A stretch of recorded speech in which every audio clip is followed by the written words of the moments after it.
श्रावणात कांदा लसूण खाणे का टाळतात? जाणून घ्या शास्त्रीय आणि धार्मिक कारण. श्रावण हा पावसाळ्याचा असा काळ असतो जेव्हा वातावरणात ओलावा आणि सूक्ष्मजंतूंचे प्रमाण वाढते.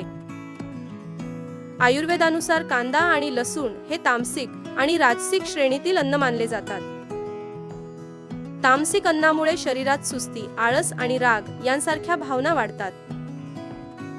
श्रावण हा भक्ती आणि साधनेचा महिना असल्याने मनाची एकाग्रता टिकवण्यासाठी तामसिक अन्न टाळले जाते. पावसाळ्यात मानवी पचनसंस्था, पाचक प्रणाली मंदावते आणि पचनशक्ती कमकुवत होते. कांदा आणि लसूण पचायला जड असतात, ज्यामुळे अपचन, ऍसिडिटी किंवा पोटाचे विकार होऊ शकतात. पावसाळ्यात शरीराची प्रतिकारशक्ती कमी होते, त्यामुळे सात्विक आणि हलके अन्न खाणे फायदेशीर ठरते. शाकाहारी अन्नाद्वारे शरीराला डिटॉक्स करणे आणि पचनसंस्थेला विश्रांती देणे हा यामागचा मुख्य हेतू आहे.